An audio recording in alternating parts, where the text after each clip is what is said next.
Nearly 100,000 people have been infected with the new coronavirus across the world. While scientists are searching for a cure to the life-threatening epidemic, governments are also trying to offset its impact on their economies.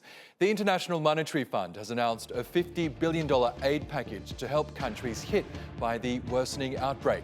The IMF says it'll make the money available to countries with weak health systems to help them respond to the epidemic. While the IMF says the global financial system is much stronger than it was before the 2008 financial crisis, it expects global growth to dip below last year's 2.9%, citing growing uncertainty over COVID-19. What we know from experiencing similar crises is that about 1/3 of the economic losses from the disease will be direct costs from loss of life, workplace closures and quarantines. The remaining 2/3 will be indirect, reflecting a retrenchment in consumer and business behavior and a tightening in financial markets. In other words, the impact of uncertainty. Well, as the economic cost of the outbreak grows, the aviation industry has reported its first casualty. Maddock has the details. The virtual shutdown of the world's second biggest economy is being felt globally. As the source of the coronavirus, China's trying to stem the economic bleed. In the era of globalization, the destinies of all countries are closely linked. When facing the epidemic, it's difficult for any country to survive alone. We have tried our best to help some countries. A friend in need is a friend indeed. We will bear it in mind. As COVID-19 spreads around the world, more people are wanting to stay put, and demand for air travel is dropping. A slew of airlines are cancelling flights and warning profits will take a hit. We could see the effect on revenues exceed 100 billion, around about 19% of global passenger revenues. This would be a revenue shock equivalent to what was seen in the global financial crisis. Budget British airline Flybe is the first casualty. It's collapsed and grounded its fleet. Flybe was already in trouble. The consortium that bailed it out last year failed to secure a government loan last week and couldn't overcome problems compounded by the coronavirus. Well, we're all absolutely sort of gutted, really. Flybe, household name, people have been flying them for 40 years, and we really tried to do everything that we possibly could back at the turn of the year. And unfortunately, though, with the situation that's developed with Corona, an already weak company, I'm afraid just hasn't been able to survive.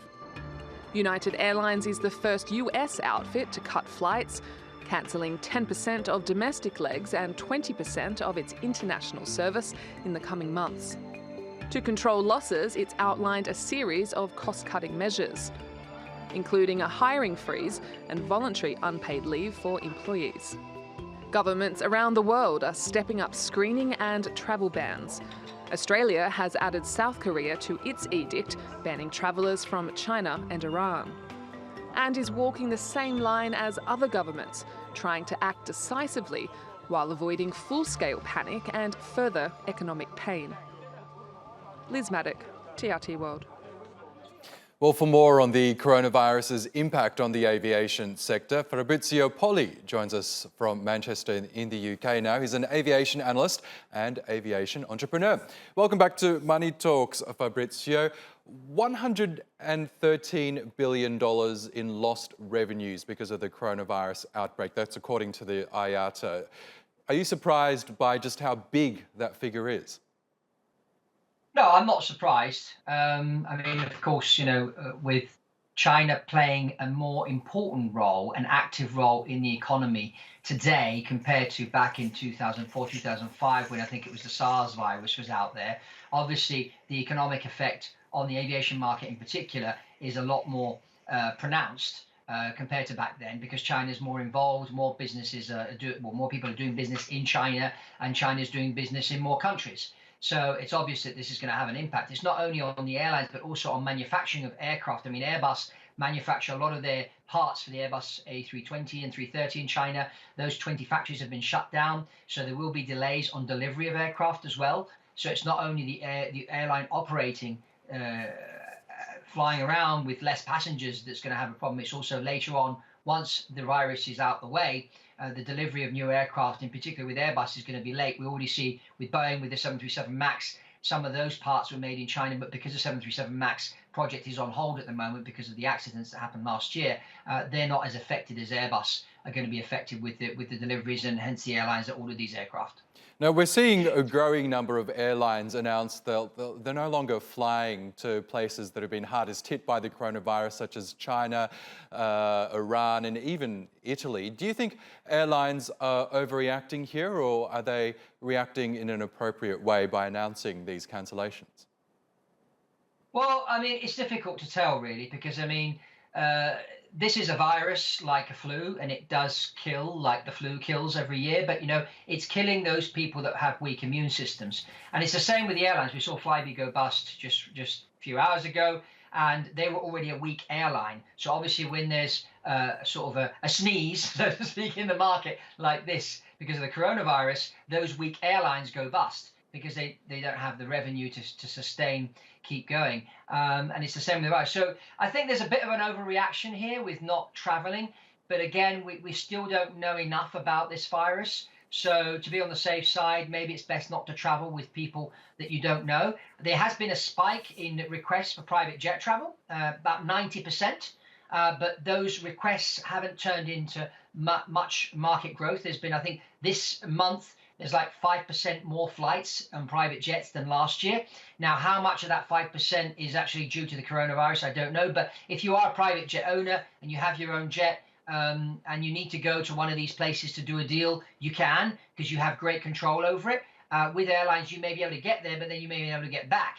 And that is a problem. But, you know, like in all economical crisis, there's always opportunity out there, and the entrepreneur is always ready to take advantage of an opportunity. And they sure are, although most of the population probably can't afford to hire a private jet. But I'm wondering, we're seeing a pummeling of airline stocks as well as a result of this outbreak. It really is tough for the airline industry, isn't it? They're so susceptible to really unpredictable events such as this. How can airlines safeguard their margins, their profits, even in the wake of something like a viral epidemic?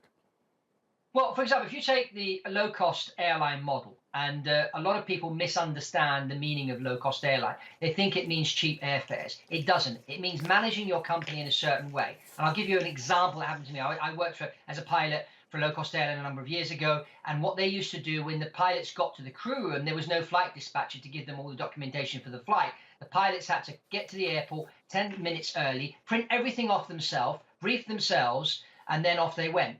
Now, if you've got an airline with, I don't know, 200 aircraft, you're going to need to hire a lot of flight dispatchers. If you don't hire the flight dispatcher, but ask the pilot to come in 10 minutes early and do the work himself or herself, that's one thing. How do you fly the airplane to be able to save fuel? I mean, we had a fuel policy in place which saved 200 kilos of fuel per sector.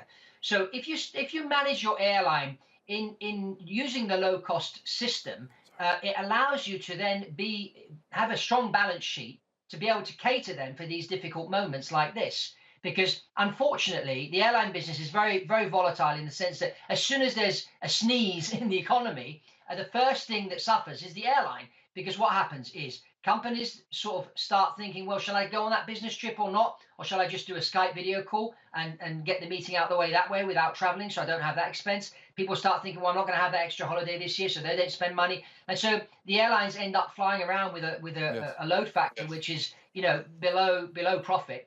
And so you have to cater for that. And that's all really in the management and the day-to-day operations, in being very careful how you do things. Make sure the airplanes are flying all the time, that you buy reliable aircraft, and then manage and flown in a way that, you know, you're not spending too much money in operating the airline. And that's really the way to do it. And that's why you see airlines like Ryanair or EasyJet or JetBlue in the United States and Southwest, they survive during these difficult economical times because of the way they run their business. Okay, Fabrizio Poli in Manchester, thank you for your analysis as always.